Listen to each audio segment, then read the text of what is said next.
So Epstein files social മീഡിയയിൽ ഇപ്പൊ എവിടെ നോക്കിയാലും ചർച്ച നടന്നുകൊണ്ടിരിക്കുന്നത് എപ്സ്റ്റീൻ ഫയൽസിനെ കുറിച്ചാണല്ലോ. ഇപ്പൊ എന്നോട് കുറച്ച് ദിവസങ്ങളായി റീസെന്റ് പറയുന്നുണ്ട് ഇതിനെ കുറിച്ചൊരു വീഡിയോ ചെയ്യാമോ എന്നുള്ളത്. പിന്നെ അറിയാലോ നമ്മുടെ ഓഡിയൻസിന് ഇതിനെ കുറിച്ചൊന്നും വലിയ താല്പര്യം ഉണ്ടാവില്ല എന്ന് കരുതി ഞാനത് കുറച്ചു കാലം ഇങ്ങനെ വിട്ട് കളഞ്ഞതായിരുന്നു. പക്ഷെ റീസെന്റ് കഴിഞ്ഞ 1-2 ദിവസമായിട്ട് സോഷ്യൽ മീഡിയയിൽ ഈ വിഷയം നന്നായി കത്തി കയറിക്കൊണ്ടിരിക്കുകയാണ് അല്ലെ. എല്ലായിടത്തും ഇതിനെ കുറിച്ച് മാത്രമാണ് ചർച്ച. അപ്പൊ പിന്നെ നമ്മളായിട്ട് ഇതിനെ കുറിച്ച് വീഡിയോ ചെയ്യാതിരിക്കേണ്ട ആവശ്യമില്ലല്ലോ അല്ലെ. എനിവേ, എന്താണ് എപ്സ്റ്റീൻ ഫയൽസ്? ഇപ്പൊ എന്റെ വീഡിയോ കാണുന്നവരിൽ ഒട്ടുമിക്ക ആളുകളും ഇതിനോടകം തന്നെ ഇതുമായി ബന്ധപ്പെട്ട് അവിടെയും ഇവിടെയും ഒക്കെ കേട്ട് കാണും. കാരണം അത്രയും വാസ്റ്റായി ഇതിനെ കുറിച്ചുള്ള ചർച്ചകൾ ഇപ്പൊ ഇങ്ങനെ നടന്നുകൊണ്ടിരിക്കുന്നുണ്ട്. പക്ഷെ മെജോറിറ്റി ഓഫ് ആളുകൾക്കും എന്താണ് എപ്സ്റ്റീൻ ഫയൽസ് എന്നതിനെ കുറിച്ച് വലിയൊരു ഐഡിയ ഇല്ല എന്നുള്ളതാണ്. അതുകൊണ്ട് തന്നെ എന്താണ് എപ്സ്റ്റീൻ ഫയൽസ് എന്നുള്ളത് പരിചയപ്പെടുത്തി തരാനാണ് നമ്മൾ ഇന്നത്തെ വീഡിയോ കൊണ്ട് ഉദ്ദേശിക്കുന്നത്. ഇതിനെക്കുറിച്ച് മുഴുവനായിട്ടും ചർച്ച ചെയ്യുകയാണെങ്കിൽ നമുക്ക് ഒരു വീഡിയോ ഒന്നും പോരാതെ വരും. ഒരു 10-250 വീഡിയോസ് എങ്ങനെ ചെയ്യേണ്ടി വരും. അത്രയും കൊണ്ട് ഇതിനെ കുറിച്ച് ചർച്ച ചെയ്യാൻ. പക്ഷെ തൽക്കാലം അത്രയും കോംപ്ലിക്കേറ്റഡ് ആയി ടോപ്പിക് നമ്മൾ കൊണ്ടുപോകാൻ ഉദ്ദേശിക്കുന്നില്ല. വളരെ ലളിതമായി തന്നെ ഞാൻ നിങ്ങൾക്ക് മുന്നിൽ അവതരിപ്പിച്ചു തരാം എന്താണ് എപ്സ്റ്റീൻ ഫയൽസ് എന്നതിനെ കുറിച്ച്. സോ നമുക്ക് വിഷയത്തിലേക്ക് വരാം. പേര് പോലെ തന്നെ ജെഫ്രി എഡ്വേർഡ് എപ്സ്റ്റീൻ എന്ന് പറയുന്ന വ്യക്തി നടത്തിയ ചില ഇമ്മോറൽ ട്രാഫിക്സുമായി ബന്ധപ്പെട്ടുള്ള രേഖകളെ വിളിക്കുന്ന പേരാണ് എപ്സ്റ്റീൻ ഫയൽസ്. ഇനി എന്താണ് ഇങ്ങനെ നടത്തിയ ഇമ്മോറൽ ട്രാഫിക്സ് എന്ന് നിങ്ങൾ ചിന്തിക്കുന്നുണ്ടാകും അല്ലെ. അതൊക്കെ നമുക്ക് ചിന്തിക്കുന്നതിലപ്പുറം ഭീകരമായിട്ടുള്ള കാര്യങ്ങളാണ്. അതായത് ഇങ്ങേർക്ക് സ്വന്തമായിട്ട് ഒരു ദ്വീപുണ്ട്. വളരെ പ്രൈവറ്റ് ആയിട്ടുള്ള ഒരു ദ്വീപാണത്. നമുക്ക് ഹെലികോപ്റ്റർ വഴി മാത്രമേ അങ്ങോട്ട് എത്തിച്ചേരാൻ സാധിക്കത്തുള്ളൂ. അങ്ങനെയുള്ള ഒരു ദ്വീപിൽ വെച്ച് ഇങ്ങനെ ഇടയ്ക്കിടെ ചില പാർട്ടികൾ സംഘടിപ്പിക്കാറുണ്ട് പോലും. ആ പാർട്ടിയിൽ അതിഥിയായി എത്തുന്നത് ആരൊക്കെയാണ്? ലോകത്തിലെ വലിയ വലിയ പ്രമുഖന്മാരും നേതാക്കന്മാരും ഒക്കെയാണ്. ഡൊണാൾഡ് ട്രംപ് തൊട്ട് ഇംഗ്ലണ്ട് രാജകുമാരൻ വരെ നീളുന്ന ആ ലിസ്റ്റ് എന്ന് പറയുന്നത്. അതിനിപ്പോ എന്താ, അയാൾ പാർട്ടി സംഘടിപ്പിച്ചോട്ടെ, അതിലിപ്പോ പ്രമുഖര് പങ്കെടുത്തോട്ടെ, അതിപ്പോ എന്താ വലിയ പ്രശ്നമാക്കേണ്ടതെന്ന് നിങ്ങളിപ്പോ ചിന്തിക്കുന്നുണ്ടാകും അല്ലെ. അവിടെയാണ് ഈ വിഷയത്തിന് പ്രസക്തി ഏറുന്നത്. വെറും ഒരു സാധാരണ പാർട്ടി അല്ലേ ഇയാൾ ഈ ദ്വീപിൽ സംഘടിപ്പിക്കാറുള്ളത്. ഈ പാർട്ടിയുടെ പ്രധാന അട്രാക്ഷൻ എന്ന് പറയുന്നത് ഈ പാർട്ടിയിൽ ചെറിയ കുട്ടികളെ ലൈംഗിക ആവശ്യങ്ങൾക്ക് വേണ്ടി ഉപയോഗിക്കപ്പെടുന്നു എന്നുള്ളതാണ് ഇതിന്റെ ഏറ്റവും വലിയ പ്രത്യേകത എന്ന് പറയുന്നത്. അത് എക്സ്പീരിയൻസ് ചെയ്യാനും അതിനെക്കുറിച്ച് അറിയാനും വേണ്ടിയാണ് പോലും പലരും ഈ പാർട്ടിയിൽ പങ്കെടുക്കാൻ വരുന്നത് പോലും. അവിടെയാണ് ഈ പറയുന്ന എപ്സ്റ്റീൻ ഫയൽസ് ഏറ്റവും വലിയ വിവാദമായി മാറുന്നത്. അതിനെക്കുറിച്ച് ഡീറ്റെയിൽ ആയി തന്നെ നമുക്ക് പറയേണ്ടതുണ്ട്. ഇനി ഇതിനെക്കുറിച്ചെല്ലാം പറയണമെന്നുണ്ടെങ്കിൽ അതിനു മുമ്പ്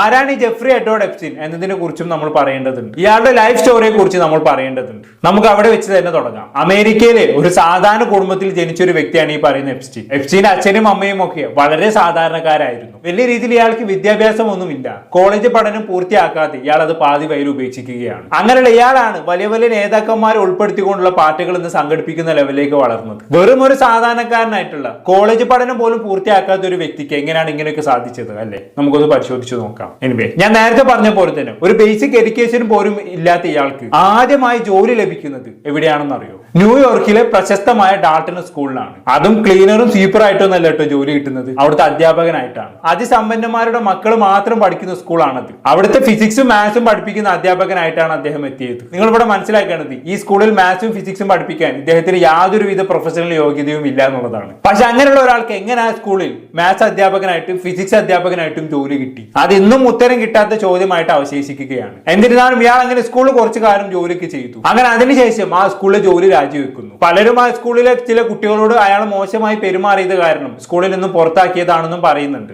എന്തായാലും കുറച്ചു കാലത്തിന് ശേഷം ആ സ്കൂളിൽ നിന്നും അയാൾ ആ ജോലി ഉപേക്ഷിക്കുകയാണ്. അതിനുശേഷം ഈ പറയുന്ന എപ്സ്റ്റീൻ വാൾ സ്ട്രീറ്റിലെ പ്രശസ്ത ഇൻവെസ്റ്റ്മെന്റ് ബാങ്ക് ആയ ബെയർ ബേൺസിൽ അവിടുത്തെ ഫിനാൻഷ്യൽ അഡ്വൈസർ ആയി ജോലിക്ക് ചേർന്നു. ഈ ഫിനാൻഷ്യൽ അഡ്വൈസർ എന്ന് പറഞ്ഞാണെങ്കിൽ എന്താണെന്നുള്ളത് എല്ലാവർക്കും അറിയാലോ. അതായത് ഈ പണം കുമിഞ്ഞുകൂടി കിടക്കുന്ന ഒരുപാട് പണമുള്ള പണക്കാർക്ക് അവരെ സംബന്ധിച്ചിടത്തോളം അവർക്ക് അധികമുള്ള പണം എന്ത് ചെയ്യണം എന്നുള്ള ഒരു ഐഡിയ ഉണ്ടാവില്ല. അപ്പൊ ആ പണം എവിടെ ഇൻവെസ്റ്റ് ചെയ്യണം, അത് വെച്ച് എങ്ങനെ വരുമാനം ഇരട്ടിപ്പിക്കാം എന്നൊക്കെയുള്ള തരത്തിൽ ഉപദേശം കൊടുക്കുന്ന ആളെ വിളിക്കുന്ന പേരാണ് ഫിനാൻഷ്യൽ അഡ്വൈസർ എന്ന് പറയുന്നത്. ഇങ്ങനെ ഫിനാൻഷ്യൽ അഡ്വൈസർ ആയ ഒരു സ്ഥാപനത്തിൽ ജോലി ചെയ്യണമെന്നുണ്ടെങ്കിൽ അതിനെക്കുറിച്ച് നല്ല നോളജ് വേണം. പക്ഷെ എപ്സ്റ്റീനെ സംബന്ധിച്ചിടത്തോളം ഇതുമായി ബന്ധപ്പെട്ടുള്ള വേണ്ട നോളജോ വിദ്യാഭ്യാസമോ ഒന്നും തന്നെ ഇല്ല എന്നുള്ളതാണ്. പക്ഷെ എന്നിട്ടും ഒരു പ്രശസ്ത ബാങ്കിൽ ഇയാൾ ഒരു ഫിനാൻഷ്യൽ അഡ്വൈസറായി കയറി പറ്റി എന്നുള്ളതാണ്. അതെങ്ങനെയെന്നുള്ളത് ഇന്നും ഉത്തരം കിട്ടാത്തൊരു ചോദ്യമാണ്. എന്നിരുന്നാലും ബെയർ സ്റ്റോൺസിൽ എന്ന പ്രശസ്ത ബാങ്കിൽ ഇദ്ദേഹം ഫിനാൻഷ്യൽ അഡ്വൈസറായി ജോലിക്ക് കയറിയതിനു ശേഷം വളരെ കുറഞ്ഞ കാലം കൊണ്ട് തന്നെ ഈ ബെയർ സ്റ്റോൺസിന്റെ ലിമിറ്റഡ് പാർട്ണർ ആയിട്ട് ഇയാൾക്ക് ഒരു സ്ഥാനക്കയറ്റം കിട്ടുന്നു. അതോടെ ഇയാളുടെ റേഞ്ച് മാറാൻ തുടങ്ങി. അതുവരെ ഇദ്ദേഹം ആ ബാങ്കിലെ സാധാ ക്ലയൻസിനെ ഡീല് ചെയ്തെടുത്ത് നിന്നു. ഒരു വർഷം $1 മില്യൺ സമ്പാദിക്കുന്ന ക്ലയൻസിനെ മാത്രം ഡീല് ചെയ്യുന്ന ഒരു അവസ്ഥയിലേക്ക് ഇയാൾ മാറി എന്നുള്ളതാണ്. അതുവഴി ലോകത്തിലെ അതിസമ്പന്നരായിട്ടുള്ള ആളുകളുമായി ഒരു അടുപ്പ് സ്ഥാപിക്കാൻ ഈ പറയുന്ന എപ്സ്റ്റീന് സാധിച്ചു. അങ്ങനെ അതിസമ്പന്നന്മാരായിട്ടുള്ള ഒരുപാട് ആളുകളുമായി ബന്ധം സ്ഥാപിച്ചതിന് ശേഷം എപ്സ്റ്റീൻ എന്താക്കി, ആ ബാങ്കിൽ നിന്നും രാജിവെച്ചു. 1900 2008 ജെഫ്രി എപ്സ്റ്റീൻ അതിന്റെ കമ്പനി എന്ന പേരിൽ പുതിയൊരു കമ്പനി അങ്ങ് സ്ഥാപിച്ചു. ഒരു ഫിനാൻഷ്യൽ അഡ്വൈസിംഗ് കമ്പനിയാണത്. ലോകത്തിലെ വിവിധ ഭാഗങ്ങളിൽ നിന്നുള്ള അതിസമ്പന്നന്മാരായിട്ടുള്ള ആളുകളെ മാത്രമാണ് ഈ സ്ഥാപനത്തിൽ ക്ലയന്റുകളായി സ്വീകരിച്ചിരുന്നത്. എന്നിരുന്നാലും 1988 സ്ഥാപിച്ച ജെഫ്രി എപ്സ്റ്റീന്റെ ഈ കമ്പനി കുറഞ്ഞ കാലം കൊണ്ട് തന്നെ അതിവേഗത്തിൽ വളരാൻ ആരംഭിച്ചു. അതുവഴി വലിയൊരു സമ്പത്ത് ഇയാൾക്ക് നേടിയെടുക്കാനും സാധിച്ചു എന്നാണ് പറയപ്പെടുന്നത്. മാത്രവുമല്ല, ലോകത്തിലെ അതിശക്തന്മാരായിട്ടുള്ള രാഷ്ട്രീയ നേതാക്കന്മാരുമായും വ്യവസായ പ്രമുഖന്മാരുമായും രാജകുടുംബങ്ങളുമായിട്ടൊക്കെ ഇയാൾക്ക് അടുത്ത ബന്ധം സ്ഥാപിക്കാൻ സാധിച്ചു എന്നുള്ളതാണ്. ഇത് മാത്രമല്ല, ഇയാൾ ഇല്ലീഗലായിട്ടും ഒരുപാട് പണം ആ സമയത്ത് സമ്പാദിച്ചിട്ടുണ്ടായിരുന്നു കേട്ടോ. ഒരു ഫിനാൻഷ്യൽ കമ്പനി റൺ ചെയ്ത് കിട്ടുന്നതിലധികം സമ്പത്ത് ഇയാൾ അന്ന് സമ്പാദിച്ചിട്ടുണ്ടായിരുന്നു. അതെങ്ങനെ, അതിന്റെ ഉറവിടം എവിടെയാണ് എന്നതിനെ കുറിച്ചൊന്നും ഇപ്പോഴും വ്യക്തതയില്ല. പല മാധ്യമ പ്രവർത്തകരും ഇതുമായി ബന്ധപ്പെട്ട് പല അന്വേഷണങ്ങൾ നടത്തിയെങ്കിലും പ്രത്യേകിച്ച് ഇതുമായി ബന്ധപ്പെട്ട് അവർക്കൊന്നും തന്നെ കണ്ടെത്താൻ സാധിച്ചില്ല. ഈ ജെഫ്രി എപ്സ്റ്റീനെ സംബന്ധിച്ചിടത്തോളം ഇയാൾ ഉപയോഗിച്ചിരുന്ന പാസ്പോർട്ട് പോലും വ്യാജ പാസ്പോർട്ടാണ്. ഇയാളുടെ സ്വന്തം പേരിലുള്ള പാസ്പോർട്ട് അല്ലായിരുന്നു ഇയാൾ ഉപയോഗിച്ചുകൊണ്ടിരുന്നത്. ഇയാൾ ഒരു ഓസ്ട്രിയൻ പൗരൻ എന്നുള്ള രീതിയിലുള്ള പാസ്പോർട്ട് ആയിരുന്നു അത്. അതിലുണ്ടായിരുന്നത് ഈ ജെഫ്രിന്റെ സ്വന്തം ഫോട്ടോ ആണെങ്കിൽ പോലും പേര് വേറെ ആളുടേതായിരുന്നു. ഈ പാസ്പോർട്ട് ഉപയോഗിച്ച് ഇയാൾ പല സ്ഥലങ്ങളിലേക്കും യാത്ര നടത്തിയിട്ടുണ്ട്. പല യൂറോപ്യൻ രാജ്യങ്ങളും ഇയാൾ വിസിറ്റ് ചെയ്തിട്ടുണ്ട്. എന്തിനായിരിക്കും അയാൾ അങ്ങനെ ചെയ്തത് അല്ലേ? ഇയാൾക്ക് പുറലോകത്ത് യാത്ര നടത്തണമെന്നുണ്ടെങ്കിൽ സ്വന്തം പേരിൽ പാസ്പോർട്ട് എടുത്താൽ പോരായിരുന്നു. എന്തിനായിരുന്നു വ്യാജ പേരിൽ ഒരു പാസ്പോർട്ട്? ഒരുപക്ഷെ ഇയാൾ നടത്തിയിരുന്ന ഡീലുകളിൽ ഒരു സ്വകാര്യത സംരക്ഷിക്കാൻ വേണ്ടിയാകാം ഇയാൾ അങ്ങനെ ചെയ്തിട്ടുള്ളത്. എന്നിരുന്നാലും അങ്ങനെ വലിയ വലിയ പണക്കാരുടെ ഫിനാൻഷ്യൽ ഡീലിംഗ്സ് ഒക്കെ അങ്ങനെ നടത്തി പോകുന്നതിന്റെ ഇടക്കാണ് ഒരു വ്യക്തി പറഞ്ഞ് ജെഫ്രി എപ്സ്റ്റീന്റെ ജീവിതത്തിലേക്ക് കടന്നു വരുന്നത്. ആ വ്യക്തിയുടെ കടന്നു വരവോടുകൂടി പിന്നീട് കാര്യങ്ങൾ മാറി മറിയുകയാണ്. അതാരാണെന്നല്ലേ? അത് മറ്റാരുമല്ല, വിക്ടോറിയ സീക്രട്ടിന്റെ സ്ഥാപകനായിട്ടുള്ള ലെസ്ലി വിക്സൺ ആയിരുന്നു. ഈ വിക്ടോറിയ സീക്രട്ട് അറിയാലോ, അമേരിക്കയിലെ പ്രമുഖമായിട്ടുള്ള ഒരു അണ്ടർവെയർ ബ്രാൻഡാണ്. എന്നിരുന്നാലും ലെസ്ലി വിക്സൺ ഈ പറയുന്ന ജെഫ്രി എപ്സ്റ്റീനെ പരിചയപ്പെടുന്നു. അദ്ദേഹത്തിന്റെ സ്ഥാപനത്തിന്റെ ഫിനാൻഷ്യൽ ഡീലിംഗ്സ് ജെഫ്രി എപ്സ്റ്റീനെ ഏൽപ്പിച്ചെന്ന് പറഞ്ഞാൽ ലെസ്ലി വിക്സന്റെ സ്ഥാപനത്തിന്റെ സാമ്പത്തിക ഇടപാടുകൾ മുഴുവനും ജെഫ്രി തന്നെയായിരുന്നു കൈകാര്യം ചെയ്തിരുന്നത്. അതിനുള്ള എല്ലാ അധികാരവും വെക്സൻ എപ്സ്റ്റീന് നൽകിയിട്ടുണ്ടായിരുന്നു. അതോടെ ഈ പറഞ്ഞ എപ്സ്റ്റീൻ എന്താക്കി, വെക്സന്റെ പല സാമ്പത്തിക ഇടപാടുകളിലും തിരിമറി നടത്താൻ തുടങ്ങി. വെക്സൻ അറിയാതെ പല പ്രോപ്പർട്ടികളും ചുളിയിൽ അടിച്ചെടുക്കാൻ തുടങ്ങി. വെക്സനെ സംബന്ധിച്ചിടത്തോളം അദ്ദേഹത്തിന് സ്വന്തമായിട്ട് ഒരുപാട് ഹെലികോപ്റ്ററുകളും സ്വന്തമായിട്ട് ഒരുപാട് ഐലൻഡുകളും ദ്വീപുകളും ഒക്കെ ഉണ്ട്. അങ്ങനെ അതിൽപ്പെട്ട ഒരു ദ്വീപ് ഈ പറഞ്ഞ എപ്സ്റ്റീൻ ചുളിവിൽ അടിച്ചെടുക്കുന്നു. ന്യൂയോർക്കിലെ വിലയേറിയ ഒരു ദ്വീപായിരുന്നു അത്. ആ ദ്വീപ് മാത്രമല്ല, കുറച്ച് പ്രൈവറ്റ് ജെറ്റുകളും ഇപ്പൊ ഈ പറയുന്ന വെക്സനിൽ നിന്നും എപ്സ്റ്റീൻ അടിച്ചെടുക്കുകയുണ്ടായി. ഇതെങ്ങനെയാണ് ഇതെല്ലാം അടിച്ചെടുത്തത് എന്നുള്ളത് ഇപ്പോഴും ദുരൂഹമായി തന്നെ തുടരുകയാണ്. അവിടെ വെച്ചാണ് എപ്സ്റ്റീന്റെ കളികളെല്ലാം മാറുന്നത്. ഒരു ദ്വീപ് മാത്രമല്ല, ഒന്നിലധികം ദ്വീപുകൾ വെക്സനിൽ നിന്നും എപ്സ്റ്റീൻ അടിച്ചെടുത്തിട്ടുണ്ട് എന്ന് പറയപ്പെടുന്നുണ്ട്. എന്തെന്നായാലും എപ്സ്റ്റീൻ അടിച്ചെടുത്ത ദ്വീപുകളിൽ പ്രധാനപ്പെട്ട ഒരു ദ്വീപായിരുന്നു US എക്സ്പെൻസീവ് ആയിട്ടുള്ള ലിറ്റിൽ സെന്റ് ജെയിംസ് എന്ന് പറയുന്ന ദ്വീപ്. ഇതൊരു സ്വകാര്യ ദ്വീപാണ്. ഇത് മുഴുവനായും ഈ പറഞ്ഞ എപ്സ്റ്റീൻ സ്വന്തമാക്കിയെന്നാണ് പറയപ്പെടുന്നത്. ഇവിടേക്ക് എത്തിപ്പെടണമെന്നുണ്ടെങ്കിൽ ഹെലികോപ്റ്റർ വഴി മാത്രമേ നമുക്ക് എത്തിപ്പെടാൻ സാധിക്കത്തുള്ളൂ. അത്രയും സ്വകാര്യത ഉള്ള ഒരു ദ്വീപാണിത്. അവിടെ വെച്ച് എന്ത് സംഭവിച്ചാലും പുറലോകം പോലും അറിയാൻ പോകുന്നില്ല. അത്രയും പ്രൈവസി ഉള്ള ഒരു ദ്വീപ്. എന്നിരുന്നാലും ഈ ദ്വീപ് ചുളിവിൽ വാങ്ങിച്ചെടുത്തതിന് ശേഷം ഈ പറഞ്ഞ എപ്സ്റ്റീൻ ചെയ്ത പരിപാടി എന്താണെന്ന് വെച്ചാണെങ്കിൽ അവിടെ ആഡംബര വില്ലകളും പ്രൈവറ്റ് ബീച്ചുകളും പ്രൈവറ്റ് ഹെലിപാഡുകളും ഒക്കെ ഇയാൾ ഒരുക്കി. എന്നിട്ട് ലോകത്തിലെ വലിയ വലിയ നേതാക്കന്മാരെയും വലിയ വലിയ പണക്കാരെയും ഒക്കെ അവിടേക്ക് വിളിച്ചു വരുത്തി അവിടെ അദ്ദേഹം പാർട്ടി നടത്താൻ ആരംഭിച്ചു. ഈ പാർട്ടിയുടെ മെയിൻ അട്രാക്ഷൻ എന്ന് പറയുന്നത് പ്രായപൂർത്തിയാകാത്ത പെൺകുട്ടികളെ ലൈംഗികമായി ഉപയോഗിക്കുന്നത് തന്നെയായിരുന്നു. അത് കാണാനും അത് എക്സ്പീരിയൻസ് ചെയ്യാനും വേണ്ടി പല പ്രമുഖന്മാരും അവിടെ എത്തിയിട്ടുണ്ട് എന്നാണ് പറയപ്പെടുന്നത്. ഇനി എങ്ങനെയാണ് ഈ പ്രായപൂർത്തിയാകാത്ത പെൺകുട്ടികളെ ഈ പറഞ്ഞ പ്രമുഖന്മാർക്ക് കാഴ്ചവെക്കാൻ വേണ്ടി ഇത്തരം ദ്വീപുകളിലേക്ക് കൊണ്ടുവരുന്നതെന്ന് ചോദിച്ചു കഴിഞ്ഞാണെങ്കിൽ ഈ ഒരു ഗതിയും പരഗതിയും ഇല്ലാത്ത വീടുകളിൽ താമസിക്കുന്ന ഒരുപാട് പെൺകുട്ടികൾ ഉണ്ടാവുമല്ലോ. അവർക്ക് ഈ ചെറിയ ചെറിയ ജോലികളൊക്കെ വാഗ്ദാനം ചെയ്യും. ഇന്ന സ്ഥലത്ത് ഇന്ന പാർട്ടി നടക്കുന്നുണ്ട്, അവിടെ വന്ന് ഇങ്ങനെ ചെറിയ ചെറിയ ജോലികളൊക്കെ ചെയ്തു കഴിഞ്ഞാണെങ്കിൽ ദിവസം $200 തരാം. അങ്ങനെയൊക്കെയാണ് ഇവർ നൽകുന്ന വാഗ്ദാനം എന്ന് പറയുന്നത്. ഇത്രയും വലിയ ഓഫറുകൾ കേൾക്കുന്ന സമയത്ത് പെൺകുട്ടികൾ അതിനു വേണ്ടി ചാടി പുറപ്പെടും. അങ്ങനെ അവരെ നേരെ ജോലിക്കെന്നും പറഞ്ഞ് ദ്വീപുകളിലേക്ക് കൊണ്ടുപോകും. പക്ഷെ അവിടെ എത്തിക്കഴിഞ്ഞാണെങ്കിൽ പിന്നെ നേരെ തിരിയും കാര്യങ്ങൾ. അവിടേക്ക് എത്തുന്ന പെൺകുട്ടികളെല്ലാം പിന്നീട് അവിടെ വെച്ച് ലൈംഗികമായി ചൂഷണം ചെയ്യപ്പെടും. ഈ ലൈംഗികമായി ചൂഷണം ചെയ്യപ്പെടുന്നത് ആരും ചോദിക്കാനും പറയാനും ഇല്ലാത്ത പാവം പെൺകുട്ടികളായതുകൊണ്ട് തന്നെ ഈ ലൈംഗിക ചൂഷണത്തിന്റെ കഥ പുറത്തറിയാനും പോണില്ല. ഈ രീതിയിലായിരുന്നു കാര്യങ്ങൾ പോയിക്കൊണ്ടിരുന്നത്. ഇത് മാത്രമല്ല, ചെറിയ പെൺകുട്ടികൾ ഉപയോഗിച്ചുള്ള അന്താരാഷ്ട്ര തലത്തിലുള്ള സെക്സ് ട്രാഫിക് നെറ്റ്വർക്കിൽ പോലും ഈ പറഞ്ഞ എപ്സ്റ്റീന് പങ്കാളിത്തം ഉണ്ട് എന്ന് പിന്നീട് അന്വേഷണ ഉദ്യോഗസ്ഥർ കണ്ടെത്തിയിട്ടുണ്ട്. എന്തെന്നായാലും ഒരുപാട് പ്രായം തികയാത്ത പെൺകുട്ടികളെ ഇയാൾ ലൈംഗികമായി ചൂഷണം ചെയ്തിട്ടുണ്ട് എന്ന് സാരം. ഇയാൾ ചൂഷണം ചെയ്യുക മാത്രമല്ല, ഒരുപാട് പ്രമുഖന്മാർക്ക് ഇയാൾ ഈ പെൺകുട്ടികളെല്ലാം കാഴ്ചവെച്ചിട്ടുമുണ്ട്. എന്നിരുന്നാലും അങ്ങനെയൊക്കെ കാര്യങ്ങൾ പോയിക്കൊണ്ടിരിക്കുകയാണ് 2005 ഫ്ലോറിഡയിലെ പാം ബീച്ചിൽ ഒരു 14 വയസ്സുകാരിയും അവളുടെ മാതാപിതാക്കളും പോലീസ് സ്റ്റേഷനിൽ ഒരു പരാതിയുമായി എത്തുന്നത്. ശരിക്കും ആ പരാതിയോടെയാണ് ഈ കേസിൽ വൻ വൈത്തിരിവ് ഉണ്ടാകുന്നത്. എന്താണ് ആ പരാതി? സുഹൃത്തിനൊപ്പം ജോലി ചെയ്യാൻ വേണ്ടി എപ്സ്റ്റീന്റെ സ്വകാര്യ ദ്വീപിലേക്ക് പോയ ആ പെൺകുട്ടിയെ എപ്സ്റ്റീൻ ലൈംഗികമായി പീഡിപ്പിച്ചു എന്നുള്ളതാണ് പരാതി. എന്തായാലും പോലീസ് ഈ പെൺകുട്ടിയുടെ പരാതിയിൽ കേസെടുത്ത് അന്വേഷണം ആരംഭിച്ചു. അങ്ങനെ പോലീസുകാരുടെ അന്വേഷണത്തിൽ ഇതുപോലെ അനുഭവങ്ങൾ നേരിട്ട് ഒരുപാട് പെൺകുട്ടികളെ കണ്ടെത്തി. അങ്ങനെ പോലീസ് എന്താക്കി, ഇതിന് അന്വേഷണം വ്യാപിപ്പിക്കാൻ തീരുമാനിച്ചു. അങ്ങനെ ഏകദേശം 35ഓളം ഇരകളെയാണ് പോലീസിന് ഇതുമായി ബന്ധപ്പെട്ട് ലഭിച്ചത്. ഇവരിൽ ഭൂരിഭാഗവും അതിദാരിദ്ര്യമായി ജീവിക്കുന്നവരും ഒരു സംരക്ഷണവും ഇല്ലാത്ത കുട്ടികളായിരുന്നു പോലും. എന്തായാലും ഇങ്ങനെ 35ഓളം ഇരകളെ കണ്ടെത്തിയതോടെ അന്വേഷണം കൂടുതൽ ശക്തമായി. FBI പോലുള്ള അന്വേഷണ ഏജൻസികൾ പോലും അന്വേഷണത്തിനായി രംഗത്തെത്തി. അങ്ങനെ ഈ പറയുന്ന അന്വേഷണ ഏജൻസികളെല്ലാം എപ്സ്റ്റീന്റെ സ്വകാര്യ ദ്വീപിൽ ഒരു അന്വേഷണം നടത്താൻ വേണ്ടി തന്നെ തീരുമാനിച്ചു. അങ്ങനെ അവരെന്താക്കി, ആ ദ്വീപിൽ നടത്തിയ പരിശോധനയിൽ ആ ദ്വീപിലെ സ്വകാര്യ വില്ലയിലെ എല്ലാ മുറികളിലും ഓഡിയോ വീഡിയോ റെക്കോർഡിംഗ് ഉള്ളതായി അവർ കണ്ടെത്തി. പക്ഷേ പോലീസ് അവിടേക്ക് എത്തുന്നതിന് മുമ്പേ തന്നെ എപ്സ്റ്റീന്റെ ആളുകൾ അവിടുത്തെ പ്രധാന റെക്കോർഡിംഗ് ഉപകരണങ്ങളെല്ലാം അവിടുന്ന് മാറ്റിയിട്ടുണ്ടായിരുന്നു. അതുകൊണ്ട് തന്നെ പോലീസുകാർക്ക് ഈ ഉപകരണങ്ങളൊന്നും കണ്ടെടുക്കാൻ സാധിച്ചില്ല. എന്നിരുന്നാലും ഇങ്ങനെ എല്ലാ മുറികളിലും ഓഡിയോ വീഡിയോ റെക്കോർഡിംഗ് ഉപകരണങ്ങൾ ഉണ്ടെങ്കിൽ അതുകൊണ്ട് എന്തായിരിക്കും എപ്സ്റ്റീൻ ഉദ്ദേശിച്ചത്?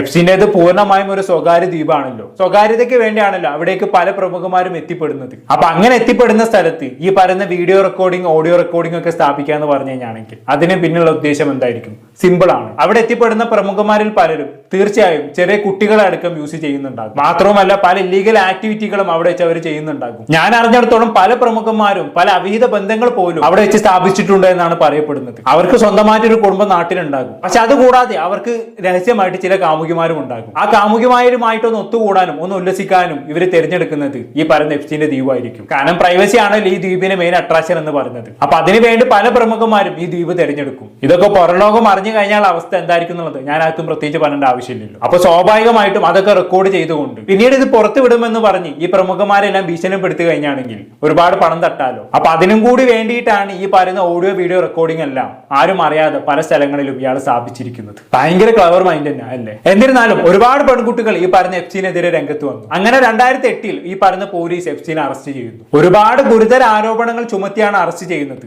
ജീവിതകാലം മുഴുവനും ജയിലിൽ കിടക്കാനുള്ള ആരോപണങ്ങൾ ഇയാൾക്കെതിരെയുണ്ട്. പക്ഷേ ഈ കേസ് കോടതിയിൽ എത്തിയപ്പോൾ ചില തിരിമറികൾ അവിടെ നടന്നു എന്നുള്ളതാണ്. ഈ പറഞ്ഞ എപ്സ്റ്റീന്റെ വക്കീലും അതുപോലെ തന്നെ എപ്സ്റ്റീൻ ഇരയാക്കിയ പെൺകുട്ടികൾക്ക് വേണ്ടി വാദിക്കുന്ന വക്കീലും തമ്മിൽ ഒരു ഡീലിംഗ്സ് ഉറപ്പിക്കുകയാണ്. ആ ഡീലിംഗ് എന്താണെന്ന് വെച്ചാണെങ്കിൽ ഒരു ചെറിയൊരു കുറ്റം ചെയ്തു എന്ന് എപ്സ്റ്റീൻ സമ്മതിച്ചു കഴിഞ്ഞാണെങ്കിൽ ബാക്കിയുള്ള കുറ്റങ്ങളിൽ നിന്നെല്ലാം എപ്സ്റ്റീനെ വിമുക്തമാക്കി തരാം. അതുവഴി വെറും 18 മാസം മാത്രം ജയിലിൽ കഴിഞ്ഞതിന് ശേഷം എപ്സ്റ്റീന് പുറത്തിറങ്ങാം. ഇതായിരുന്നു ഡീലിംഗ്. ഈ ചൂഷണത്തിനിരയായ പെൺകുട്ടികളെ പോലും അറിയിക്കാതെയാണ് അവരുടെ വക്കീൽ ഈ ഡീലിംഗ് ഉറപ്പിക്കുന്നത്. എന്തായാലും ആ ഡീൽ അതുപോലെ തന്നെ എക്സിക്യൂട്ട് ചെയ്യപ്പെടുന്നു. കോടതിയിൽ വെച്ച് എപ്സ്റ്റീന് വെറും 18 മാസം മാത്രം ജയിലിൽ കഴിയാനുള്ള ഉത്തരവുണ്ടാകുന്നു. അങ്ങനെ ഇയാൾ 2008 വെറും 18 മാസത്തേക്ക് മാത്രം ജയിലിലാകുന്നു. ജയിൽ എന്നൊക്കെ പറയുന്നത് വെറും പേരിന് മാത്രമാണ് കേട്ടോ. ഒരു VIP ലോഡ്ജിൽ താമസിക്കുന്ന പോലെയാണ് അദ്ദേഹം ആ ജയിലിൽ കഴിഞ്ഞു വന്നിരുന്നത്. എല്ലാവിധ ഫെസിലിറ്റികളോടും കൂടി ഒരു ജയിൽ, അതും ജയിൽ എപ്പോഴും ഓപ്പൺ ആയി തന്നെ കിടന്നിരുന്നു. മാത്രമല്ല ആഴ്ചയിൽ 6 ദിവസവും 8 മണിക്കൂർ വെച്ച് ജോലി ആവശ്യത്തിന് വേണ്ടി ഇയാൾക്ക് പുറത്തു പോയി ഒരാൾ അനുവാദവും ലഭിച്ചിരുന്നു. അതുവഴി ഇയാൾ ചെയ്തുകൊണ്ടിരുന്ന പരിപാടി എന്താ വെച്ചാണെങ്കിൽ രാവിലെ തന്നെ ഇയാൾ കുളിച്ചൊരുങ്ങിയിട്ട് ജയിലിൽ നിന്ന് ഇറങ്ങും. എന്നിട്ട് ഇയാൾ പുറത്തു പോയ പല ഡീലിംഗ്സും നടത്തിയതിനു ശേഷം രാത്രിയാകുമ്പോൾ തിരിച്ചു കയറി വരും. എന്നിട്ട് ഒരു VIP ലോഡ്ജിൽ ഉറങ്ങുന്ന പോലെ ഉറങ്ങും. രാവിലെ എണീറ്റ് വീണ്ടും ഇത് തന്നെ തുടരും. അപ്പൊ പിന്നെ ഇതിനെ ജയിലിൽ നിന്ന് വിളിക്കാൻ പറ്റൂലല്ലോ അല്ലെ? അങ്ങനെ 13 മാസത്തോളം ഇതിങ്ങനെ ഈ രീതിയിൽ തുടർന്നു പോകുന്നു. അതിനുശേഷം ഇയാൾ ഏർലി റിലീസ് ചെയ്യുകയും ചെയ്തു. അതായത് 18 മാസത്തേക്കാണ് ഇയാൾക്ക് ശിക്ഷ വിധിച്ചെങ്കിൽ കൂടിയും 13 മാസത്തിന് ശേഷം ഇയാൾ അങ്ങ് ജയിലിൽ നിന്ന് റിലീസായി. ഇതോടെ അമേരിക്കയിലെ വ്യവസ്ഥ പോലും എപ്സ്റ്റീന് മുന്നിൽ തലകുനിച്ച് നിൽക്കുന്നു എന്നുള്ള ആരോപണങ്ങൾ വ്യാപകമായി ഉയരാൻ തുടങ്ങി. പക്ഷെ എപ്സ്റ്റീനെ സംബന്ധിച്ചിടത്തോളം ആ കേസ് എപ്സ്റ്റീന് ഭയങ്കര തിരിച്ചടിയായിരുന്നു. പ്രത്യേകിച്ച് അയാൾ ജയിലിലായതോടെ പല പ്രമുഖന്മാരും അയാളിൽ നിന്നും അകലം പാലിക്കാൻ തീരുമാനിച്ചു. പക്ഷെ അതേസമയം മറ്റു പല പ്രമുഖന്മാരും അദ്ദേഹവുമായിട്ടുള്ള സൗഹൃദം തുടർന്നു. അത് എപ്സ്റ്റീന് വൻ തിരിച്ചടിയായി മാറിയെന്ന് പറഞ്ഞാൽ മതിയല്ലോ. അങ്ങനെ എങ്ങനെയാലും തന്നെ പ്രതിച്ഛായ തിരിച്ചു പിടിക്കണം എന്ന ചിന്തയിലായി എപ്സ്റ്റീൻ. എന്തൊക്കെയായാലും തന്നെ ക്ലയൻസിനെ തനിക്ക് നഷ്ടപ്പെടാൻ പാടില്ലല്ലോ. അപ്പൊ അതിനുവേണ്ടി എപ്സ്റ്റീൻ എന്താക്കി ഒരുപാട് ചാരിറ്റികൾ അങ്ങ് ചെയ്യാൻ തുടങ്ങി. ക്യാൻസർ റിസർച്ച് അടക്കമുള്ള ഒരുപാട് മേഖലകളിൽ ഇയാൾ ഒരുപാട് സംഭാവനകൾ നൽകാൻ തുടങ്ങി. പക്ഷെ അതൊന്നും വലിയ വില പോയില്ല എന്നുള്ളതാണ്. എന്തായാലും എപ്സ്റ്റീന്റെ ജയിൽ റിലീസ് അമേരിക്കയിലെ ഏറ്റവും വലിയ സെൻസേഷണൽ ന്യൂസായി മാറി. അതോടെ പല മാധ്യമ പ്രവർത്തകരും അന്വേഷണ ഏജൻസികളും എപ്സ്റ്റീന്റെ പിന്നാലെ കൂടി. അതിൽ ജൂലി ബ്രൗൺ എന്ന് പറയുന്ന ഒരു മാധ്യമ പ്രവർത്തക എന്താക്കി, എപ്സ്റ്റീന്റെ ലൈംഗിക ചൂഷണത്തിന് ഇരയായി എന്ന് പറയപ്പെടുന്ന 35ഓളം പെൺകുട്ടികളെ നേരിട്ട് പോയി കണ്ടു. എന്നിട്ട് അവരുടെ മൊഴികളും മറ്റും ഈ പറയുന്ന ജൂലി ബ്രൗൺ രേഖപ്പെടുത്തി. അതിനുശേഷം പെർവേർഷൻ ഓഫ് ജസ്റ്റിസ് എന്ന് പറയുന്ന ഒരു പുസ്തകം പുള്ളിക്കാരെ എഴുതുകയുണ്ടായി. അതിൽ പെൺകുട്ടികൾ ചൂഷണത്തിന് ഇരയായപ്പെട്ട എല്ലാ കാര്യങ്ങളെയും കുറിച്ച് പരാമർശിക്കുന്നുണ്ട്. എന്നിരുന്നാലും ജൂലി ബ്രൗൺ എഴുതിയ പുസ്തകം ഭയങ്കര രീതിയിൽ സ്വീകാര്യത ലഭിച്ചു. ആ പുസ്തകം വെച്ച് അവിടുത്തെ നിയമവ്യവസ്ഥയെ പോലും ആളുകൾ ചോദ്യം ചെയ്യാൻ തുടങ്ങി. അതോടെ ജനങ്ങളുടെ സമ്മർദ്ദത്തിന്റെ ഫലമായി 2019 എപ്സ്റ്റീനെ വീണ്ടും പോലീസ് അറസ്റ്റ് ചെയ്തു. ഇത്തവണ പഴയ പോലെയല്ല കേട്ടോ അറസ്റ്റ്. അന്താരാഷ്ട്ര തലത്തിലുള്ള ലൈംഗിക ചൂഷണവും സെക്സ് ട്രാഫിക്കും അടക്കമുള്ള വകുപ്പുകൾ ചുമത്തിയാണ് ഇത്തവണ അറസ്റ്റ് ചെയ്തിരിക്കുന്നത്. ജീവിതകാലം മുഴുവനും ഉള്ളിൽ കിടക്കാനുള്ള എല്ലാ വകുപ്പും ചാർജ് ചെയ്തു. അങ്ങനെയാണ് ജയിലിലിട്ടു. പക്ഷെ നിർഭാഗ്യവശാൽ 2019 ഓഗസ്റ്റിൽ ജയിലിലെ സെല്ലിൽ വെച്ച് ഈ പറഞ്ഞ എപ്സ്റ്റീനെ തൂങ്ങി മരിച്ച നിലയിൽ കണ്ടെത്തി.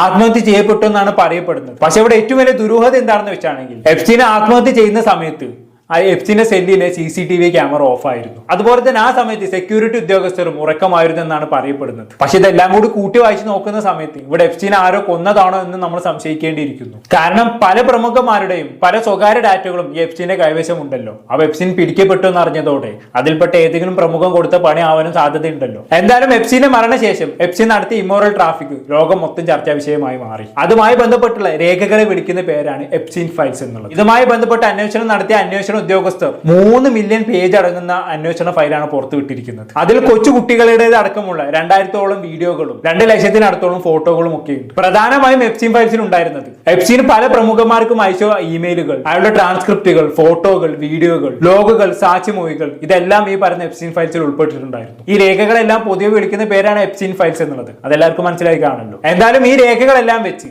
ഈ പറഞ്ഞ എപ്സ്റ്റീൻ US അടക്കമുള്ള പല രാജ്യങ്ങൾക്കും പല നേട്ടങ്ങളും ഉണ്ടാക്കി കൊടുത്തിട്ടുണ്ട് എന്നും പറയപ്പെടുന്നുണ്ട്. അതായത് ഒരു രാജ്യത്തിന് ഒരു പ്രമുഖനെ വെച്ച് എന്തെങ്കിലും ഒരു ആവശ്യം ഉണ്ടെങ്കിൽ ആ രാജ്യത്തിന്റെ അധികാരം എന്താക്കും, നേരെ എപ്സ്റ്റീനെ സമീപിക്കും. എന്നിട്ട് ആ പ്രമുഖനുമായി വേണ്ട ആവശ്യം എന്താണെന്നുള്ളത് എപ്സ്റ്റീൻ അറിയിക്കും. എപ്സ്റ്റീൻ എന്താക്കും, ആ പ്രമുഖനെ വിളിക്കും. പറഞ്ഞ കാര്യം പറഞ്ഞ പോലെ ചെയ്തിട്ടില്ല എങ്കിൽ സ്വകാര്യ ദ്വീപിൽ വന്ന് കാണിച്ചു കൂട്ടിയ കാര്യങ്ങളെല്ലാം പുറത്തു വിടുമെന്ന് ഭീഷണിപ്പെടുത്തും. അതോടെ അയാൾക്ക് എപ്സ്റ്റീനെ ഭീഷണിക്ക് വഴങ്ങേണ്ടി വരും. അങ്ങനെ പല രാജ്യങ്ങൾക്കും ഇയാൾ പല നേട്ടങ്ങളും ഉണ്ടാക്കി കൊടുത്തിട്ടുണ്ട് എന്നും പറയപ്പെടുന്നുണ്ട്. എന്നിരുന്നാലും 2019 എപ്സ്റ്റീൻ ഫയൽസ് ഇന്ന് വൻ വിവാദമായി മാറാനുള്ള കാരണം എന്താണെന്ന് വെച്ചാണെങ്കിൽ ഈ അടുത്ത കാലത്ത് അമേരിക്കയിൽ പ്രസിഡന്റ് തെരഞ്ഞെടുപ്പ് നടന്നിട്ടുണ്ടായിരുന്നല്ലോ. അങ്ങനെ പ്രസിഡന്റ് തെരഞ്ഞെടുപ്പിന്റെ ഭാഗമായിട്ട് ഡൊണാൾഡ് ട്രംപ് ജനങ്ങൾക്ക് മുന്നിൽ ഒരു ഓഫർ വെച്ചു. എന്താണ് ഓഫർ? തന്നെ വീണ്ടും പ്രസിഡന്റ് ആക്കുകയാണെങ്കിൽ എപ്സ്റ്റീൻ ഫയൽസിന്റെ ഡീറ്റെയിൽസ് മുഴുവനും താൻ പുറത്തുവിടാൻ തയ്യാറാണ് എന്നുള്ളതായിരുന്നു ഡൊണാൾഡ് ട്രംപ് ജനങ്ങൾക്ക് മുന്നിൽ വെച്ച ഓഫർ എന്ന് പറയുന്നത്. ആ ഓഫർ കേട്ട പലരും എന്താക്കി, അത് വിശ്വസിച്ച് ട്രംപിന് വോട്ട് ചെയ്തു. അങ്ങനെ ട്രംപ് വീണ്ടും അധികാരത്തിൽ വന്നു. പക്ഷെ അധികാരത്തിൽ വന്നതോടുകൂടി ട്രംപ് നേരെ മരക്കം മറിഞ്ഞു. എന്ത് എപ്സ്റ്റീൻ ഫയൽസ്, അതൊക്കെ ബോറിംഗ് സാധനമാണ്, നമുക്ക് മറ്റെന്തിനെയും കുറിച്ച് സംസാരിക്കാം എന്നുള്ള രീതിയിൽ ഇയാൾ ടോപ്പിക്ക് മാറ്റാൻ തുടങ്ങി.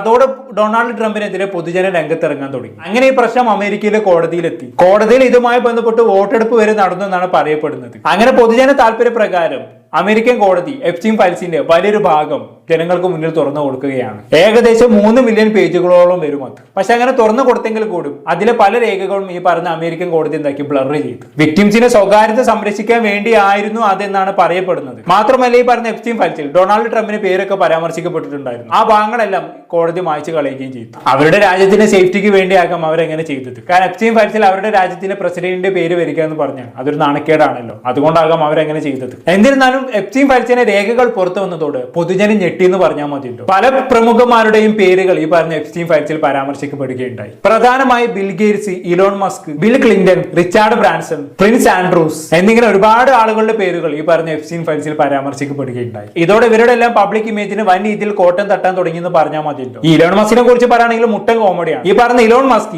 എപ്സ്റ്റീന്റെ ദ്വീപിൽ ഒരു പാർട്ടിയിൽ പങ്കെടുക്കാൻ സാധിക്കുമോ എന്ന് ചോദിച്ചുകൊണ്ട് എപ്സ്റ്റീൻ ഒരു മെയിൽ അയച്ചിട്ടുണ്ടായിരുന്നു. ആ മെയിൽ ഞാൻ സൈഡിൽ കൊടുക്കാം. പക്ഷെ എന്തൊക്കെയോ കാരണം വെച്ചാൽ ഇലോൺ മസ്കിന് അതിന് പങ്കെടുക്കാൻ സാധിച്ചില്ല. അതുകൊണ്ട് ഇലോൺ മസ്ക് കഴിച്ചലായി. ഇനി ബിൽ ഗേറ്റ്സിനെ കുറിച്ച് പറയുകയാണെങ്കിൽ ബിൽ ഗേറ്റ് എപ്സ്റ്റീന്റെ പാർട്ടിയിൽ പങ്കെടുത്തിട്ടുണ്ടെന്നാണ് പറയപ്പെടുന്നത്. അവിടെ വെച്ച് അദ്ദേഹത്തിന് സെക്ഷുവലി ട്രാൻസ്മിറ്റഡ് ഡിസീസ് വരെ പിടിപെട്ടിട്ടുണ്ടെന്നും പറയപ്പെടുന്നുണ്ട്. ഇനി ഇത് ഇന്ത്യയിൽ എങ്ങനെ ചർച്ചയായി ചെയ്യപ്പെട്ടു എന്ന് ചോദിച്ചു കഴിഞ്ഞാണെങ്കിൽ എപ്സ്റ്റീൻ ഫയൽസിൽ പ്രധാനമന്ത്രിയായ നരേന്ദ്രമോദിയുടെ പേര് പരാമർശിക്കപ്പെടുകയുണ്ടായി. അതാണ് ഇന്ത്യയിൽ ഈ വിഷയം ഇത്ര വാർത്തയാകാൻ കാരണം. മോദിയെ കുറിച്ച് എപ്സ്റ്റീൻ ഫയൽസിൽ പറയുന്നത് എന്താണെന്ന് വെച്ചാണെങ്കിൽ മോദിയോട് താൻ ഇസ്രായേലിന് വേണ്ടി ഒരു കാര്യം ചെയ്യാൻ ആവശ്യപ്പെടുകയും അത് അതേപോലെ മോദി ചെയ്തു കൊടുക്കുകയും ചെയ്തു എന്നാണ് എപ്സ്റ്റീൻ മോദിയെ കുറിച്ച് പറയുന്നത്. പക്ഷെ നമ്മുടെ ഇന്ത്യയിലെ വിദേശകാര്യ മന്ത്രാലയം ഇതിനപ്പാടെ തള്ളിക്കളയുകയാണ് ഉണ്ടായത്. ഈ ഒരൊറ്റ കാരണം കൊണ്ടാണ് ഇന്ത്യയിൽ ഇത് ഇത്രയും വലിയ ചർച്ചാ വിഷയമായി മാറിയത്. ഇപ്പോഴും ഇന്ത്യയിലുള്ള ആളുകൾ മോദിയുടെ പങ്കിനെ കുറിച്ചാണ് ഇപ്പോഴും ഉറ്റുനോക്കിക്കൊണ്ടിരിക്കുന്നത്. എന്നിരുന്നാലും എപ്സ്റ്റീൻ ഫയലുമായി ബന്ധപ്പെട്ട് കുടുങ്ങിയത് ആരൊക്കെ എന്നുള്ള രീതിയിൽ ന്യൂസ് 18 മലയാളത്തിന്റെ ഒരു റിപ്പോർട്ട് പുറത്തു വന്നിട്ടുണ്ട്. നമ്മൾ കൂടി കണ്ട ശേഷം അവസാനിപ്പിക്കാം. ഈ ഫയലുകളിൽ ഏറ്റവും കൂടുതൽ പരാമർശിക്കപ്പെട്ട പേരുകളിൽ ഒന്ന് എന്ന് പറയുന്നത് ബ്രിട്ടീഷ് രാജകുടുംബാംഗമായ പ്രിൻസ് ആൻഡ്രൂവിന്റേതാണ്. പ്രിൻസ് ആൻഡ്രൂവിനെതിരെ ഒരു പുതിയ വെളിപ്പെടുത്തൽ കൂടി ഇതിലുണ്ട്. 2010 എപ്സ്റ്റീൻ അയച്ച ഒരു യുവതിക്കൊപ്പം റോയൽ ലോഡ്ജിൽ വെച്ച് താൻ സമയം ചെലവഴിച്ചു എന്ന് മറ്റൊരു സ്ത്രീ കൂടി ആരോപിക്കുന്നുണ്ട്. കൂടാതെ എപ്സ്റ്റീനും ആൻഡ്രൂവും തമ്മിലുള്ള ഇമെയിൽ സംഭാഷണങ്ങൾ അവരുടെ അടുത്ത ബന്ധം വ്യക്തമാക്കുന്നതാണ്. നമുക്ക് ബക്കിംഗ്ഹാം പാലസിൽ വെച്ച് പ്രൈവറ്റ് ആയി ഡിന്നർ കഴിക്കാമെന്ന് ആൻഡ്രൂ എപ്സ്റ്റീന് മറുപടി നൽകുന്നുണ്ട്. കൂടാതെ പ്രിൻസ് ആൻഡ്രൂ 5 സ്ത്രീകളുടെ മടിയിൽ ഇരിക്കുന്നതായും മറ്റും കാണിക്കുന്ന അശ്ലീലം എന്ന് പറയാവുന്ന ചിത്രങ്ങൾ പുറത്തു വന്നിട്ടുണ്ട്. ഒപ്പം 2010 എപ്സ്റ്റീനെ ആൻഡ്രൂ ബക്കിംഗ്ഹാം കൊട്ടാരത്തിലേക്ക് അത്താഴത്തിന് ക്ഷണിച്ചിരുന്നുവെന്നും ഇത് ഇമെയിലുകൾ വ്യക്തമാക്കുന്നുണ്ട്. അടുത്തതായിട്ട് മൈക്രോസോഫ്റ്റ് സ്ഥാപകൻ ബിൽ ഗേറ്റ്സുമായുള്ള ബന്ധത്തെക്കുറിച്ച് ഗൗരവകരമായ ചില ആരോപണങ്ങൾ എപ്സ്റ്റീൻ ഇമെയിലുകളിൽ നടത്തിയിട്ടുണ്ട്. 2011 ബിൽ ഗേറ്റ്സുമായി താൻ വലിയ ആഘോഷങ്ങൾ നടത്തിയെന്ന് എപ്സ്റ്റീൻ അവകാശപ്പെടുന്നു. എന്നാൽ അതിലും വിചിത്രമായത് 2013 ഒരു മെമ്മോ ആണ്. അതായത് ഒരു റഷ്യൻ പെൺകുട്ടിയുമായുള്ള ഗേറ്റ്സിന്റെ ബന്ധത്തെക്കുറിച്ച് എപ്സ്റ്റീന് അറിവുണ്ടായിരുന്നുവെന്നും അത് മറച്ചുവെക്കാൻ ഗേറ്റ്സ് ശ്രമിച്ചിരുന്നുവെന്നും രേഖകൾ അവകാശപ്പെടുന്നു. ഗേറ്റ്സിന് ചില റഷ്യൻ പെൺകുട്ടികളുമായുള്ള ബന്ധത്തിലൂടെ ലൈംഗിക രോഗം ബാധിച്ചുവെന്നും അത് തന്റെ ഭാര്യ മെലിൻഡ അറിയാതെ ചികിത്സിക്കാൻ എപ്സ്റ്റീന്റെ സഹായം തേടിയെന്നും ഈ ഫയലുകൾ ആരോപിക്കുന്നുണ്ട്. എന്നാൽ ഗേറ്റ്സിന്റെ വക്താവ് ഈ ആരോപണങ്ങൾ പൂർണ്ണമായും തള്ളിക്കളഞ്ഞു.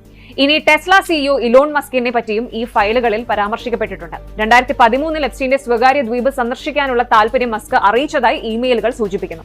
എന്നാൽ താൻ ഒരിക്കലും ആ ദ്വീപ് സന്ദർശിച്ചിട്ടില്ല എന്നും എപ്സ്റ്റീനെതിരെ കർശനമായ നടപടി വേണമെന്നും മസ്ക് പിന്നീട് വ്യക്തമാക്കി. അതുപോലെ മുൻ US പ്രസിഡന്റ് ബിൽ ക്ലിന്റണും ഇപ്പോഴത്തെ പ്രസിഡന്റ് ട്രംപും ഈ എപ്സ്റ്റീന്റെ സൗഹൃദ വലയത്തിലുണ്ടായിരുന്നു. പുറത്തുവിട്ട രേഖകളിൽ ട്രംപുമായി ബന്ധപ്പെട്ട ചില ഫയലുകൾ നീക്കം ചെയ്തത് വലിയ രാഷ്ട്രീയ വിവാദത്തിന് കാരണമായിട്ടുണ്ട്. എങ്കിലും ട്രംപിനെതിരെയുള്ള പല ആരോപണങ്ങളും അടിസ്ഥാനരഹിതമാണെന്നാണ് നീതിന്യായ വകുപ്പ് ഇപ്പോൾ പറയുന്നത്. ഇനി മുൻ ബ്രിട്ടീഷ് ക്യാബിനറ്റ് മന്ത്രിയും അമേരിക്കയിലെ മുൻ അംബാസിഡറുമായിരുന്ന ലോർഡ് പീറ്റർ മാൻഡർസൺ 2003 നും 2004 ഇടയിൽ എപ്സ്റ്റീനിൽ നിന്ന് $75,000 ലഭിച്ചുവെന്ന് ബാങ്ക് രേഖകൾ പുറത്തു വന്നിട്ടുണ്ട്. ഇതിനു പുറമെ മാൻഡൽസൺ വെറും അടിവസ്ത്രം മാത്രം ധരിച്ച ഒരു സ്ത്രീയോട് സംസാരിക്കുന്ന ചിത്രങ്ങളും പുറത്തു വന്നിട്ടുണ്ട്. ഇത് വലിയ രാഷ്ട്രീയ വിവാദത്തിന് വഴിവെക്കുകയും അദ്ദേഹം ലേബർ പാർട്ടിയിൽ നിന്ന് രാജിവെക്കാൻ നിർബന്ധിതനാവുകയും ചെയ്തു. അതുപോലെ യോർക്കിലെ മുൻ ഡച്ചസും ആൻഡ്രൂ മൗണ്ട് ബാറ്റൻ വിൻസറിന്റെ മുൻ ഭാര്യയുമായ സാറ ഫെഗൂസൺ നിരവധി ഇമെയിൽ ത്രെഡുകളിൽ പ്രത്യക്ഷപ്പെടുന്നുണ്ട്. സാറ തന്റെ കടങ്ങൾ വീട്ടാൻ എപ്സ്റ്റീന്റെ സഹായം തേടിയതായി രേഖകൾ പറയുന്നുണ്ട്. അതേസമയം വിർജിൻ ഗ്രൂപ്പ് മേധാവി റിച്ചാർഡ് ബ്രാൻസന്റെ കാര്യത്തിൽ കഥ വേറെയാണ്. നിങ്ങളുടെ അന്തപുരവുമായി ഹരവുമായി എന്ന് പറയുന്നു, വരികയാണെങ്കിൽ നിങ്ങൾക്ക് എന്റെ ദ്വീപ് സന്ദർശിക്കാമെന്ന് ബ്രാൻസൺ എപ്സ്റ്റീന് ഇമെയിലിൽ അയച്ചിട്ടുണ്ട്. ഇത് വെറും ഒരു തമാശയായിരുന്നു എന്നാണ് ബ്രാൻസന്റെ വക്താക്കൾ ഇപ്പോൾ പറയുന്നത്. ഇതുകൂടാതെ ഡെമോക്രാറ്റിക് സോഷ്യലിസ്റ്റ് രാഷ്ട്രീയക്കാരനായ സോറാൻ മംദാനിയുടെ അമ്മയും ചലച്ചിത്ര നിർമ്മാതാവുമായ മീര നായരുടെ, അതായത് ഈ ഒരു ഇന്ത്യക്കാരുടെ പേരും പല ഫയലുകളിലും കാണാം. 2009 ശിക്ഷിക്കപ്പെട്ട ലൈംഗിക കടത്ത് കുറ്റവാളിയും എപ്സ്റ്റീന്റെ പങ്കാളിയുമായ ഗിസ്ലിൻ മാക്സ്വെല്ലിന്റെ വീട്ടിൽ നടന്ന ഒരു ആഫ്റ്റർ പാർട്ടിയിൽ മീര നായരും പങ്കെടുത്തിരുന്നതായി ഒരു ഇമെയിലിൽ സൂചിപ്പിക്കുന്നു. ബിൽ ക്ലിന്റൺ, ജെഫ് ബെസോസ് എന്നിവർ ഉൾപ്പെടെ നിരവധി ഉന്നത വ്യക്തികൾ ആ ചടങ്ങിൽ ഉണ്ടായിരുന്നു എന്ന് പബ്ലിസിസ്റ്റായ പെഗി സീഗൽ അയച്ച ഇമെയിലുകൾ വ്യക്തമാക്കുന്നു. അങ്ങനെ നീളുന്ന പ്രമുഖന്മാരുടെ ലിസ്റ്റ്. പക്ഷേ എപ്സ്റ്റീൻ ഫയൽസിൽ പേര് വന്നെന്ന് കരുതി ഇവരെല്ലാം മോശക്കാരാണെന്ന് നമുക്ക് പൂർണ്ണമായി വിധി എഴുതാൻ പറ്റില്ല കേട്ടോ. ഇവർ എപ്സ്റ്റീന്റെ ദ്വീപിൽ പോയി എന്താണ് കാണിച്ചു കൂട്ടിയത് എന്ന കാര്യങ്ങളോട് പുറത്തു വരേണ്ടിയിരിക്കുന്നു. എന്നിരുന്നാലും ഒരു കാര്യം ഉറപ്പായി, ഈ എപ്സ്റ്റീൻ ഫയൽസുമായി ഇന്നിപ്പോ പല പ്രമുഖന്മാരുടെയും മുഖം മൂടി അഴിഞ്ഞു വീണുകൊണ്ടിരിക്കുകയാണ്. ഇപ്പൊ വന്ന് പറഞ്ഞ എപ്സ്റ്റീൻ ഫയൽസിൽ ആകെ പേരില്ലാത്ത വ്യക്തികൾ എന്ന് പറയുന്നത് മറ്റേ നോർത്ത് കൊറിയത്തെ പ്രസിഡന്റും അതുപോലെ തന്നെ പുട്ടിനും ഒക്കെയാണ്. നമ്മൾ ലോകത്തിലെ വില്ലന്മാരായി കാണുന്ന ആൾക്കാരാണ് ഇവര്, അല്ലേ? ഇവര് മാത്രമേ ഇപ്പൊ എപ്സ്റ്റീൻ ഫയൽസിൽ ഇല്ലാത്തതുള്ളൂ, ബാക്കിയുള്ള എല്ലാവരും ഉണ്ടെന്നുള്ള അവസ്ഥയിലേക്ക് എത്തിയ കാര്യങ്ങൾ. എന്തെന്നാലും ഇതുവരെ എപ്സ്റ്റീൻ ഫയൽസിന് പകുതി രേഖകൾ മാത്രമേ പുറത്ത് വിട്ടിട്ടുള്ളൂ. ഇനിയും പകുതി രേഖകൾ പുറത്ത് വിടാനുണ്ട്. അതുവഴി ആരുടെയൊക്കെ മുഖംമൂടികൾ അഴിഞ്ഞു വീഴുമെന്നുള്ളത് നമുക്ക് കണ്ടു തന്നെ അറിയാം. എന്നിരുന്നാലും എപ്സ്റ്റീൻ ഫയൽസുമായി ബന്ധപ്പെട്ട് കാര്യങ്ങൾ നിങ്ങൾക്ക് മനസ്സിലായി കാണുമെന്ന് വിചാരിക്കുന്നു. എന്താണ് കേട്ട് നിങ്ങൾക്ക് തോന്നുന്നത് താഴെ കമന്റ് ബോക്സിലേക്ക് പുറത്തുമില്ല. പുറത്തൊരു ടോപ്പിക്കുമായി വീണ്ടും കാണാം.